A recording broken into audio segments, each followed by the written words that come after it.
जिब्रैथि 13 बोसोर बैसो सिंनि जोलुर गेलेनाय बादायलायनाय हाबाफारिखौ दिनैनिफ्राय जागायजेनबाय। उदालगुरि जिल्ला दुलाराय बर' फरायसा आफादनि बानजायनायाव टंला दख'रा एबसुनि हेफाजाबजों टंला जौसिन गेजेरारि फरायसालिनि गेलेग्रा फोथाराव जिब्रैथि 13 बोसोर बैसो सिंनि जोलुर गेलेनाय बादायलायनाय हाबाफारिखौ दिनैनिफ्राय जागायजेनबाय।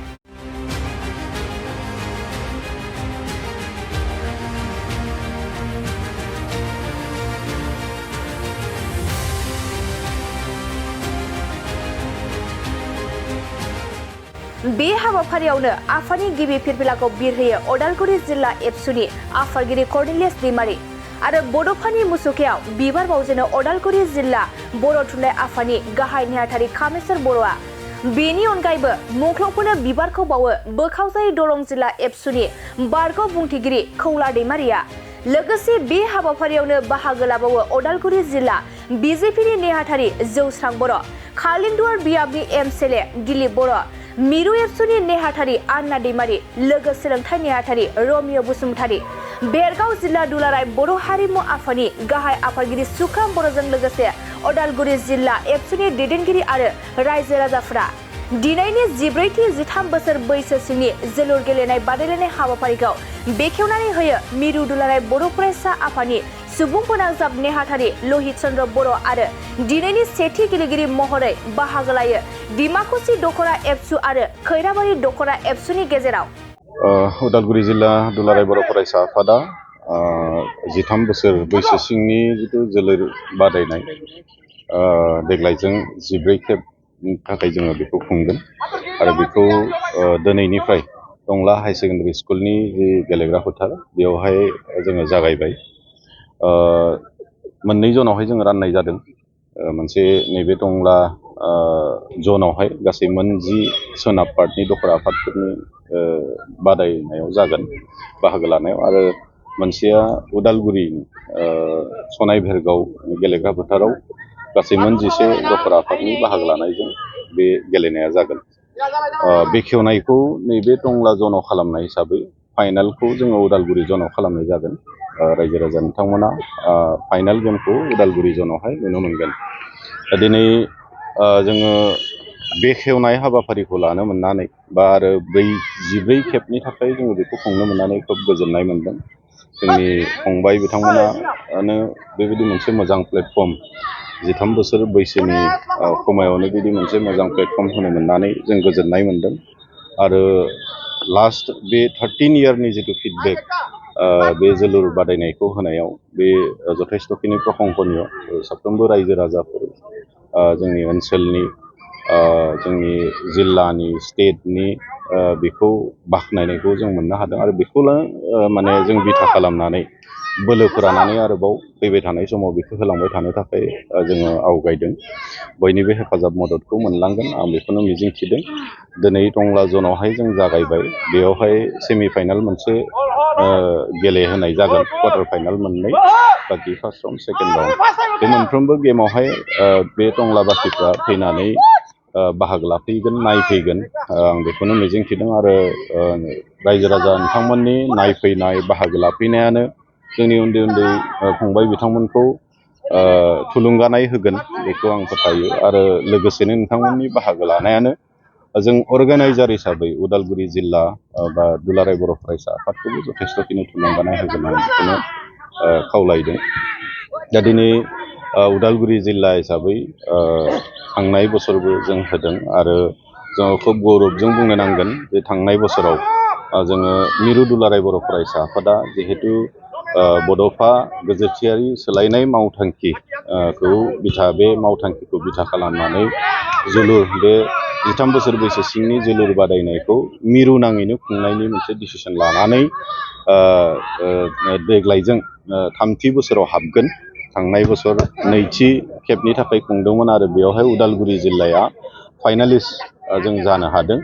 जुदिअ जों देरहानो हायाखै, थेवबो रानार आप जोङो बेयाव बान्था जों मोननो हादों आरो बे जोंनि थाखाय गोग्गानाय।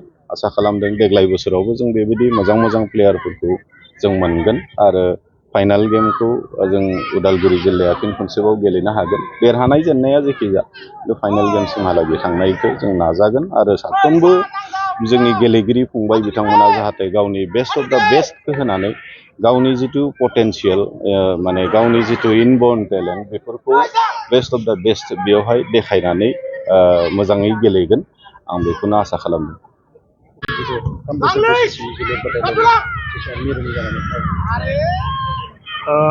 दिनै उदालगुरि जिल्ला दुलाराय बर' फरायसा आफादनि बानजायनायाव 14थि जिथु 13 बोसोर सिंनि जोलुर बादायलायनाय दिनै जिल्ला एबसुआ बेखौ टंलानि बे हायार सेकेन्डारि स्कुलनि गेलेग्रा फोथाराव दिनै बेखौ जागायदों। गोलाव समनिफ्राय उदालगुरि जिल्ला एबसुआ बे 13 बोसोर बैसो सिंनि जोलुर बादायलायनाय बेखौ खुंबाय थादों। दा बेनि थाखाय आङो मिरु एबसुनि जानानै बिथांमोननिसिम आं साबायखर बावदों आरो फैबाय थानाय समावबो बे फुटबल बादायलायनायखौ निस्सय खुंलांबाय थागोन आं बेखौ आसा खालामदों। आरो दिनैनि बे हाबाफारियाव बाहागो लाफैनो मोननानै जोबोद गोजोननाय मोनदों। दिनै मोननै बेवहाय गेलेगिरि हान्जाखौ जों बाहागो लानायखौ नुदों। मोनसेया जाबाय डिमाकुसि दखरा एबसुनि गेलेगिरि हान्जा आरो खैराबारि दखरा एबसुनि गेलेगिरि हान्जा 13 बोसोर बैसो सिंनि फंबाय बिथांमोननि फुटबल बादायलायनायखौ जोङो दायो नायगासिनो दङ। आरो जोङो नुबोदों जिहेतु गोलाव सम जिल्ला एबसुआ बेखौ बादायनायखौ होबाय थादों। दा मोनफ्रोमबो टिमनि गेलेगिरि बिथांमोनखौ जोङो गोबां माने स्किल गोनां एबा स्मार्ट टेलेन्ट गोनां माखासे जोंनि फंबाय बिथांमोनखौ जों नुबोदों। आरो फैबाय थानाय समाव जोङो बयबो बिथांमोननो इयुन समाव आरोबाव गेलेलांनायनि खाबुफोरखौ जों होलायलायनो हायोबा बिथांमोना निस्सय जोंनिफ्राय बे ओनसोलनिफ्रायनो स्टेट लेभेलनि प्लेयार जानो हागोन बा नेसनेल लेभेल। दा बेबायदि गोबां बिथिङाव रोंखा राखा जानो हागोन बेखौ आं सानदों।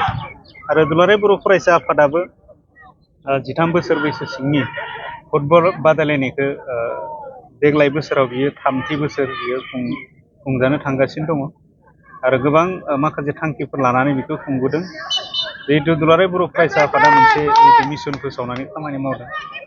बड'फा मिसन फर सास्टेनेबल चेन्ज, बड'फा गोजोनथियारि सोलायनाय मावथांखि। दा बिनिनो मोनसे हाबाफारि बायदियै बे फुटबल बादायलायनायखौ मावफुंनो थाखाय आखायाव लानाय जादों।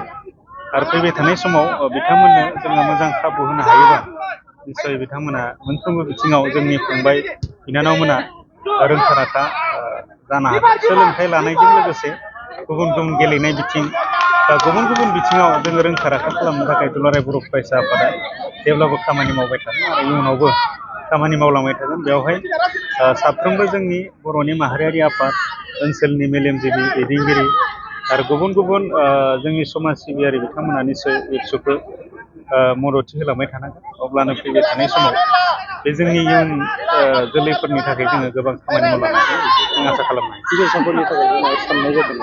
दा बेवहाय थांनाय समाव जिल्ला एबसुआबो बेखौ जोंनि आइजोफोरनि फुटबल बादायलायनायखौ होनायनि थाखाय सानदोंमोनब्लाबो माखासे टिमफोरनि आंखालाव बेखौ थांखि लादोंमोनब्लाबो टिम मोनैनि थाखाय बेखौ दोनथ'नाय जादों।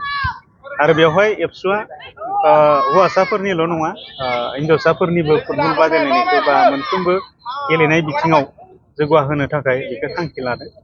इयुनाव निस्सय बेबायदि टिमफोर ओंखारलांबाय थायोबा निस्सय एबसुआ होनायनि थाखाय बे थांखिया दंखायो। दा फैबाय थानाय समाव बेबायदिनो मोजां खाबुफोर मोनलायलायोबा बे बादायलायनायाबो निस्सय सोलिबाय थागोन। मोनसे फोसावथाय नोंथांमोननि थाखाय मोनसे गोजोनथाव खौरां लानानै फैदों।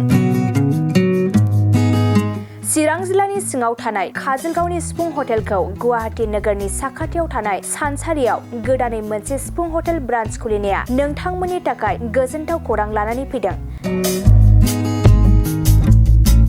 नोंथाङाबो जुदि गुवाहाटीयाव थायोब्ला एबा गुवाहाटी नोगोराव दावबायहैनाय समाव बर'नि दोरोङारि ओंख्रिखौ जानो लुबैयोब्ला गुवाहाटी नोगोरनि साखाथियाव थानाय सानसारियाव गोदानै बेखेवनाय सिफुं हटेलाव थांनानै जाहैनो हागोन।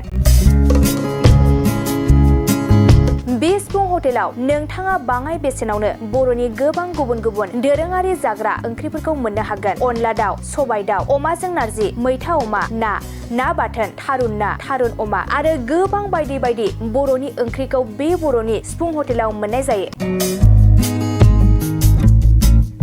सोरबाफोर जुदि बे सिफुं हटेलाव बर'नि संनाय खावनायखौ जानो थाखाय सिगांग्रो अर्डार हरनोब्ला नैबे 9864747796 9954772037 जानबुं नम्बराव कल खालामनानै बुकिं खालामहरनो हागोन।